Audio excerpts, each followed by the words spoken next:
Hello everyone. आप लोगों के नवंबर दिसंबर में टर्म 1 एग्ज़ाम है और ये एग्ज़ाम जो हैं objective type, assertion, reason question, इस टाइप के एग्ज़ाम हैं जो कि बच्चों को जिसमें पढ़ना बहुत ज़रूरी है। पहले theoretical 2 mark question, 1 mark question, 5 mark question बच्चे कुछ भी लिखाते थे, मार्क्स मिल जाते थे। अब ऐसा नहीं होगा, तो उसके लिए कोई मुश्किल नहीं है। सब जो सिलेबस है 11th क्लास के लिए living world, biological classification, plant kingdom, animal kingdom, structural organisation in animals, इससे पहले एक चैप्टर है morphology of flowering plants, cell unit of life and biomolecule. तो कुछ एग्ज़ाम स्कूलों में अब PT2 करके या प्री टर्म 1 करके होंगे, तो उसके लिए बच्चों को बिल्कुल हर समय हर तरह के क्वेश्चन के लिए तैयार रहना है। तो मेरी काफ़ी वीडियो मोस्टली चैप्टर्स की डली हुई हैं, पर सबसे मेन चीज़ यहाँ पर ये है कि इस समय ये शॉर्ट वीडियो हैं, तो उसमें मैंने पूरा चैप्टर एक साथ नहीं बताना है। अब सबसे पहले आज हम लेकर चलेंगे, इससे पहले हमें क्या अपना एम बनाना है, उसके लिए ये once we decide we have to do, कि हमें ये करना है, something we can go mile से हेड। मतलब एम अपना बना के चलो, अपने आप सब होता चला जाएगा। अपने आप हम इतनी मतलब ये सब चीज़ें हमारे अंदर, अगर हमारा एम होगा कि हमें करना है, तो हमें ये भी नहीं पता चलेगा कि कितने कम समय में ये सब चीज़ हो चुकी है। तो आज का हमारा टॉपिक है बायोलॉजिकल क्लासिफिकेशन। बायोलॉजिकल क्लासिफिकेशन के अंदर सबसे पहले ये पता होना चाहिए कि हमारे इसमें क्या सिलेबस है। तो बायोलॉजिकल क्लासिफिकेशन में डिफरेंट टाइप्स ऑफ क्लासिफिकेशन, फिर इसके बाद kingdom monera, kingdom protista. Kingdom protista के 5 पार्ट्स हैं। सबसे पहले chrysophyte, dinoflagellates, euglenoids, slime moulds, protozoan. इसके बाद इसमें जो टॉपिक हैं वायरस, मतलब kingdom plantae and kingdom animalia को बहुत ज़्यादा नहीं पढ़ना है क्योंकि वो 3rd 4th चैप्टर में है। वायरस, विरोइड्स, प्रियॉन्स, सारा वायरस इसका जनरल मतलब जनरल जो डिस्कवरीज़ हैं, उसकी डिजीज़ हैं, लिचेंस हैं, तो ये सब पढ़ने के बाद इसमें एक है किंगडम फंजाई। तो ये बायोलॉजिकल क्लासिफिकेशन वाले चैप्टर का ये सिलेबस है, इसमें ये टॉपिक्स हैं। आज मैं इस वीडियो में कवर करूँगी किंगडम मोनेरा। अब ध्यान से सुनिएगा, अपना मतलब ध्यान से सुन के इस तरीके से सुनो कि ये साथ ही साथ लर्न हो जाए।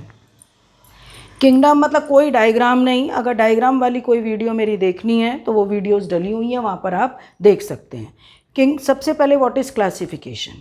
क्लासिफिकेशन का मीनिंग क्या है कि मतलब arranging of organism according to their similarities and dissimilarities into different groups and sub groups is called classification, या into kingdom and sub kingdom is called classification. According to different types of classification, जो classification हुए थे, first is two kingdom classification. Two kingdom classification given by Carolus Linnaeus. They divide whole living world into to kingdom, kingdom Plantae and kingdom animalia. Plantae में इन्होंने all plants को रख दिया। अब मान ले मैं तुमसे कहूँ कोई माइक्रो ऑर्गेनिज्म है, कोई प्रोकैरियोटिक है, बैक्टीरिया ही है, या कोई एल्गी है जिसको हम काई बोलते हैं, सबको एक किंगडम प्लांटी में रख दिया। ऐसी जितने एनिमल है, माइक्रो ऑर्गेनिज्म है, पानी में हम जाएंगे बहुत माइक्रो ऑर्गेनिज्म भी है, पैरामीशियम है, यूग्लिना है, सबको इन्होंने एक में रख दिया। तो इनको बहुत ज़्यादा मतलब ये नहीं था, बहुत ज़्यादा इनका क्लासिफिकेशन को सक्सेस नहीं मिली थी। इन्होंने स्टार्ट किया था, फिर इनके बाद आया था 3rd kingdom classification. 3rd kingdom classification given by Ernest Haeckel. इन्होंने एक एक्स्ट्रा किंगडम को कौन से को ऐड किया, किंगडम प्रोटिस्टा। बहुत ध्यान से सुनेंगे। Unicellular eukaryotes, kingdom protista. जितने यूनिसेलुलर यूकैरियोट्स हैं उन्होंने किंगडम प्रोटिस्टा में डाले। फिर भी और सबको बेनिफिट नहीं मिला, फंजाई नहीं थे इसमें या अदर और चीज़ें नहीं थी, तो फिर इनको भी बहुत ज़्यादा सक्सेस नहीं मिली। 4th क्लास अगला next classification 4 kingdom classification given by Copeland. इन्होंने 4 किंगडम में किसको किंगडम को एक्स्ट्रा बढ़ाया, किंगडम मोनेरा। किंगडम मोनेरा का मतलब ऑल प्रोकैरियोट्स एंड ऑल मतलब प्रोकैरियोटिक यूनिसेलुलर ऑर्गेनिज्म, जिसमें कि बैक्टीरिया, साइनोबैक्टीरिया, आर्कीबैक्टीरिया, माइकोप्लाज्मा। फिर ये इनको भी सक्सेस नहीं मिली क्योंकि फंजाई कहीं थे नहीं। फिर आया था 5 kingdom classification. 5 kingdom classification given by R.H. Whittaker. इनका ईयर भी पूछा जाता है 1969। 1969 में R.H. विटेकर ने 5 किंगडम क्लासिफिकेशन को दिया और 5 किंगडम क्लासिफिकेशन में कौन कौन से हैं? सबसे पहले kingdom monera, kingdom protista, kingdom fungi जिसको फंगी भी बोलते हैं, kingdom Plantae and kingdom animalia. इन्होंने इनका जो मेन क्लासिफिकेशन था वो बेस था वो सेल वॉल की कॉम्प्लेक्सिटी, मतलब सेल वॉल, बॉडी का ऑर्गेनाइजेशन और types of nutrition. 3 main characters पर इनका बेस था। अब सबसे पहले मान लिया तुम इसको पढ़ोगे, इसकी वीडियो मैंने डाली हुई है, वहाँ पर आप देख सकते हैं, फिर भी एक बार सुन लो कि 5 कॉलम बनाओगे। First kingdom Monera, second protista, third fungi, fourth Plantae, animalia. सबसे पहले सेल लिखोगे प्रोकैरियोटिक, बाकी सारी यूकैरियोटिक। सेकंड लिखोगे सेल वॉल का, फर्स्ट में जो सेल वॉल है नॉन सेलुलोजिक, ध्यान रखोगे। मोनेरा में जो सेल वॉल होती है वो नॉन सेलुलोजिक है, made up of polysaccharide and some amino acid. These amino acids are, जिसको हम कॉमन पेप्टिडोग्लाइकेन या म्यूरिन भी बोलते हैं, नाम है NAG, N acetyl muramic acid, N acetyl glucosamine. Third में जाओ, अगर सेकंड में जाओगे प्रोटिस्टा में, in some cell wall is made up of cell wall and in some cell wall is absent. जैसे यूग्लिना के केस में सेल वॉल एब्सेंट, प्रोटोजोअन के केस में तो है ही नहीं, एनिमल्स हैं वो, और स्लाइम मोल्ड्स में cell wall present only in spores. Kingdom fungi में जाओगे, cell wall is made up of chitin, non मतलब फंगल सेलुलोज जिसको हम बोलते हैं काइटिन। प्लांटी में जाओगे, cell wall is made up of cellulose, animalia में cell wall absent. Third nuclear membrane, first में क्योंकि फर्स्ट प्रोकैरियोटिक है, न्यूक्लियर मेम्ब्रेन एब्सेंट, बाकी चारों में लिखोगे प्रेजेंट। फोर्थ डालोगे सेल वॉल मतलब cell organisation, first unicellular, second unicellular, third unicellular and multicellular, and fourth multi cellular and complex organisation, और एनिमेलिया में भी यही होगा। मोड ऑफ न्यूट्रिशन अगर हम मोनेरा की बात कर रहे हो, जो फर्स्ट कॉलम में लिखा है मोनेरा की बात कर रहे हो, तो जो मोनेरन्स होते हैं इनमें न्यूट्रिशन हाईली वेरिएबल, मतलब एब्जॉर्प्टिव तो है ही कि मोस्टली एब्जॉर्प्टिव है, पर इसके अलावा हम ये कह सकते हैं कि ऑटोट्रॉफिक और हेट्रोट्रॉफिक। ऑटोट्रॉफिक में फिर 2 कहोगे, फोटोसिंथेटिक, कीमोसिंथेटिक, क्योंकि बैक्टीरिया अपने नेम से ही, मतलब ये ज़्यादा पॉपुलर हैं कि chemosynthetic mode of nutrition found only in bacteria, किसी ऑर्गेनिज्म में नहीं कहोगे। केवल बैक्टीरिया ही ऐसे हैं जो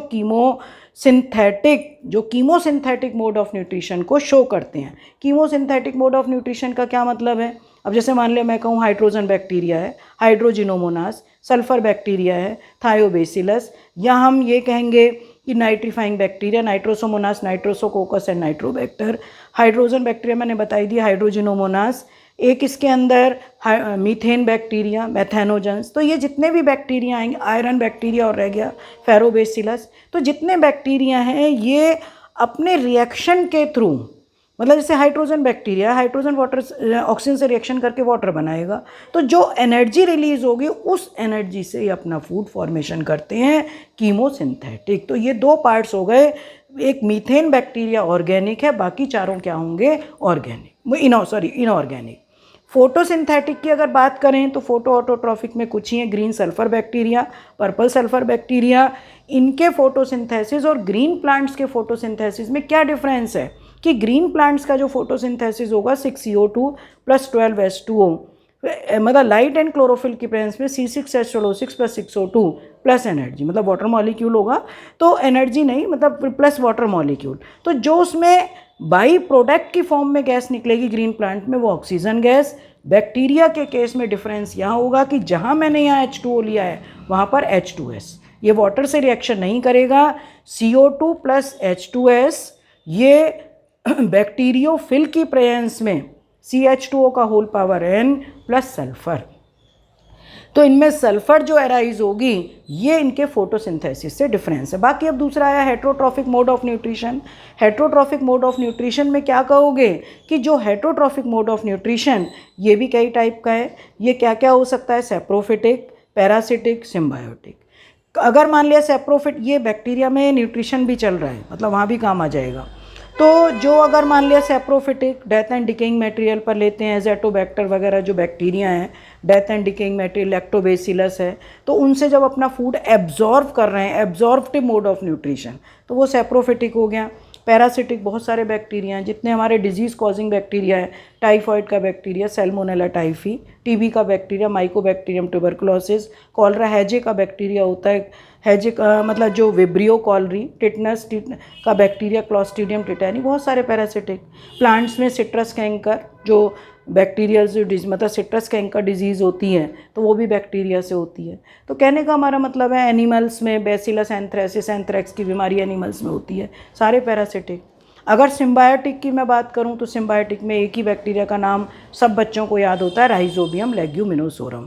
जितने भी दाल वाले प्लांट्स होते हैं उन दाल वाले प्लांट्स में ये बैक्टीरिया उनकी रूट्स में नोड्यूल्स बनाकर रहते हैं और नाइट्रोजन फिक्सेशन में हेल्प करते हैं। तो ये मैंने विटकर का क्लासिफिकेशन बताया, और ये जो न्यूट्रिशन मैंने करा है ये न्यूट्रिशन ये बैक्टीरिया के न्यूट्रिशन में भी काम आएगा।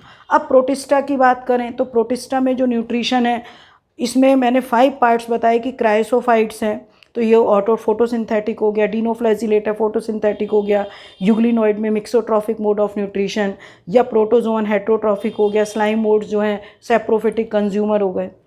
फंजाई की बात करेंगे तो हेट्रोट्रॉफिक मोड ऑफ न्यूट्रिशन, अगर हम प्लांटी की बात करेंगे फोटोसिंथेटिक, एनिमेलिया की बात करेंगे हेट्रोट्रॉफिक। तो ये सारा विटकर का क्लासिफिकेशन था, पर ड्रॉबैक ये था कि फंजाई का कुछ पता नहीं था, सॉरी वायरसेस का कुछ पता नहीं था, या जो कनेक्टिंग लिंक होते हैं वो इन्होंने कुछ नहीं बताया, तो इसलिए थोड़ा सा ड्रॉबैक रहा था। तो ये मैंने वीडियो अलग से डाल रखी है, वहाँ पर आप देख सकते हैं। अब आता है हमारा 6 kingdom classification. 6 kingdom classification given by Carl Woese. इन्होंने कार्ल वूज ने 1990 में एक क्लासिफिकेशन दिया, और ये क्लासिफिकेशन जो इन्होंने 3 डोमेन सिस्टम बनाए कि सबसे पहले बैक्टीरिया, फिर इसमें आर्की, और थर्ड दिया था यूकैरिया। तो बैक्टीरिया में यू बैक्टीरिया हो गया, आर्की में आर्की बैक्टीरिया हो गया, और यूकैरिया में बाकी के 4 हो गए, मोनेरा को छोड़ के बाकी के 4 जो होते हैं कि प्रोटिस्टा, फंजाई, प्लांटी, एनिमेलिया। तो 6 किंगडम क्लासिफिकेशन। और सबसे ज़्यादा ये किस पर डिफ़र था कि एक तो इनमें जो सेल वॉल थी, सेल वॉल में म्यूरिन या पेप्टिडोग्लाइकेन नहीं था, स्यूडोम्यूरिन था। सेल जो मेम्ब्रेन थी, सेल मेम्ब्रेन में ब्रांच्ड चेन ऑफ लिपिड की ब्रांच चेन थी, जिससे ये बहुत ज़्यादा हार्श कंडीशन में भी सर्वाइव करते थे। और सबसे मेन डिफरेंस था कि types of 16S RRNA। Archie bacteria का PTP point two point notes मैंने अलग से डाले हुए हैं, वहाँ देख सकते हैं। तो ये हमारा क्लासिफिकेशन का था। अब नेक्स्ट हम क्या लेकर चलेंगे इसमें, सबसे पहले किंगडम मोनेरा। किंगडम मोनेरा में बैक्टीरिया में आप लेके चलेंगे कि किंगडम मोनेरा के क्या कैरेक्टरिस्टिक फीचर हैं।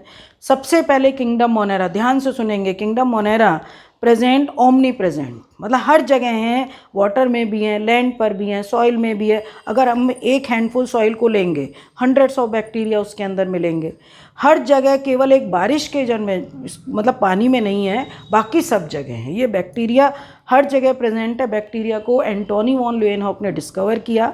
उन्होंने टीथ का स्कम को उतारा, स्लाइड पर रखा, देखा कुछ माइक्रो ऑर्गेनिज्म है। पॉन्ड से पानी भर के लाए, पानी में देखा बहुत सारे माइक्रो ऑर्गेनिज्म है, तो इन्होंने उसको नाम दिया एनिमल क्यूल। फिर इनके बाद एक साइंटिस्ट आए थे इहर्नबर्ग, उन्होंने इसको बैक्टीरिया नाम दिया था। बैक्टीरिया नाम एंटोनी वॉन ल्यूएनहॉक ने नहीं दिया था। ओके, तो अब इसमें और बल्कि जब उनको ये पता चल गया कि हर जगह बैक्टीरिया है तो किसी से हाथ भी नहीं मिलाते थे वो, मतलब इनको ऐसा हो गया था कि बैक्टीरिया हर जगह प्रेजेंट होते हैं। मोनेरा के क्या कैरेक्टरिस्टिक फीचर है मैंने बताया, ओमनी प्रेजेंट है, हर जगह ये प्रेजेंट होते हैं। सेकंड में cell wall non cellulosic, lipopolysaccharide plus some amino acid के, मतलब मेडअप ऑफ पेप्टिडोग्लाइकेन या म्यूरिन भी बोलते हैं। थर्ड इसमें न्यूक्लियर मेम्ब्रेन एब्सेंट, क्योंकि ये मोनेरा है, nuclear membrane absent. All prokaryotic. Nutrition मतलब हर तरीके का, एब्जॉर्प्टिव तो है ही, ऑटोट्रॉफिक भी है, और हेट्रोट्रॉफिक मोड ऑफ न्यूट्रिशन। सबसे लास्ट में हम रिप्रोडक्शन का लेते हैं। तो रिप्रोडक्शन में क्या लोगे कि बाइनरी फिशन के थ्रू ये मतलब they reproduce by binary fission mostly, और in some cases genetic exchange या genetic recombination also takes place by conjugation. ठीक है, ये करने के बाद अब हम इसके पार्ट्स लेंगे। सबसे पहले मोनेरा में क्या आता है, बैक्टीरिया, मतलब you bacteria, Archie bacteria, cyanobacteria, mycoplasma. तो अब हम मान लिया बैक्टीरिया की मैं बात करूं तो बैक्टीरिया में सबसे पहले आपकी जो NCERT में गिवन है वो क्या गिवन है, लोकोम, मतलब इसमें किस shape of bacteria, cocci bacteria जिसको कि मतलब राउंड बैक्टीरिया होते हैं, मोनोकोकस, डिप्लोकोकस, स्ट्रेप्टोकोकस। तो स्ट्रेप्टोकोकस चेन की फॉर्म में होते हैं, डिप्लोकोकस जो 2 के ग्रुप में रहते हैं, स्टेफाइलोग्रुप जो 1000 के ग्रुप में रहते हैं, सार्सिनी जो होते हैं वो 8 to 64 के ग्रुप में रहते हैं। तो इस तुम्हारे सिलेबस में कोकाई बैक्टीरिया, राउंड बैक्टीरिया जैसे मतलब निमोनिया कॉजिंग बैक्टीरिया वो राउंड बैक्टीरिया, डिप्लोकोकस या streptococcus pneumonia. Second rod shape bacillus bacteria, thiobacillus. Third है इसमें spirillum, spirillum volutans, spirilla volutans मतलब स्पाइरल बैक्टीरिया जिसमें दोनों साइड फ्लैजिला भी होंगे या स्पाइरोचीट। फोर्थ होते हैं इसमें कोमा शेप जो हमारे हैजे का बैक्टीरिया होता है, कॉलरे का, Vibrio cholerae. Mode of nutrition का मैंने बीच में बता ही दिया है, बैक्टीरिया में न्यूट्रिशन का मतलब काफ़ी अच्छे तरीके से डेवलप होता है।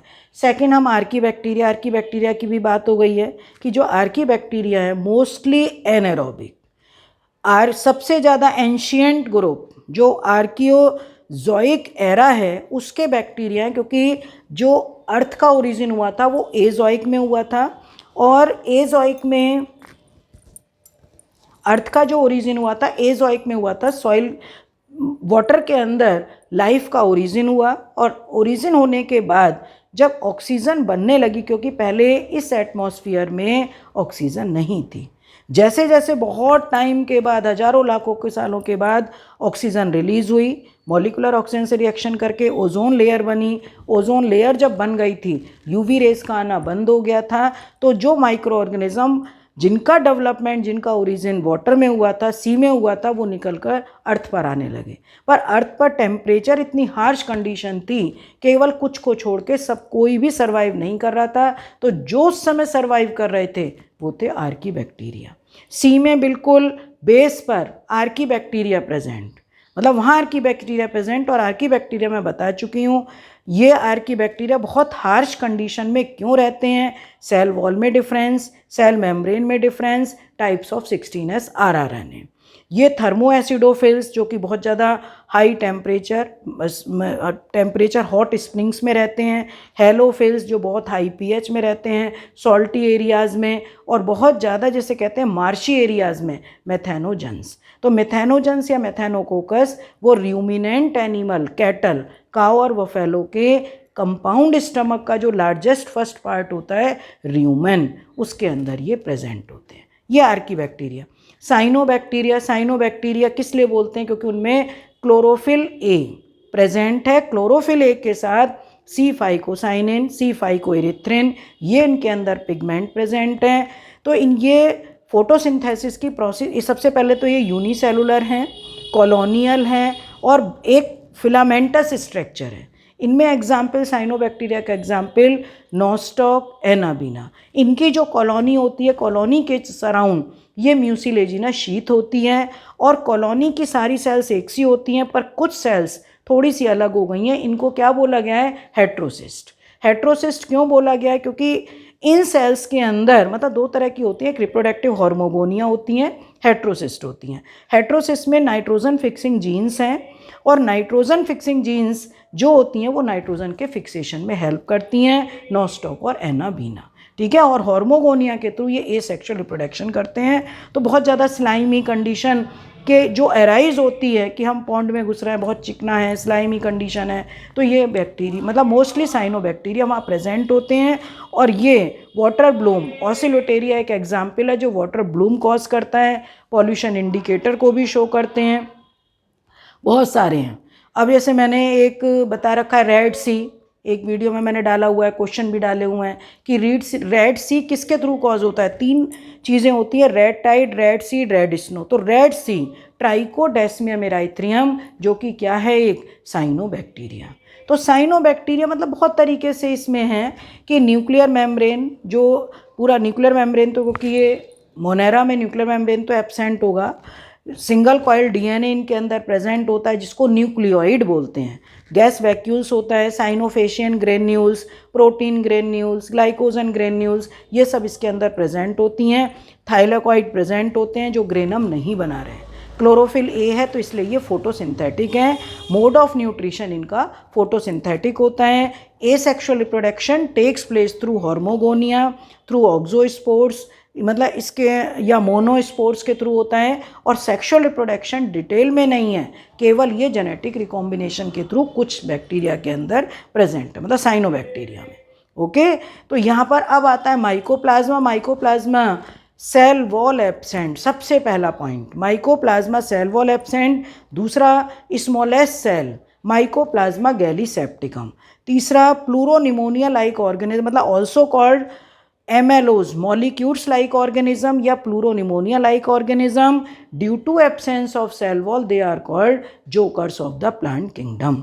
इनमें 3 लेयर्ड, जो plasma membrane cell wall absent है, प्लाज्मा मेम्ब्रेन की 3 लेयर ट्राईपेराइट लेयर होती है, और सर्कुलर जो इसका DNA है वो सर्कुलर नहीं होता, उसमें रेप्लिकेटिंग डिस्क अलग अलग कॉर्नर पर, दोनों कॉर्नर होते हैं, रेप्लिकेटिंग डिस्क इसके अंदर प्रेजेंट होती है। ठीक है, तो बहुत सारा ह्यूमन बीइंग के अंदर भी बहुत सौ में ये डिजीज़ भी कॉज करते हैं, प्लांट्स में भी डिजीज़ कॉज करते हैं, एनिमल्स में भी डिजीज़ कॉज करते हैं। तो ये सारा जो है आज मैंने किसका आपको बताया, वन शॉर्ट वीडियो में किंगडम मोनेरा।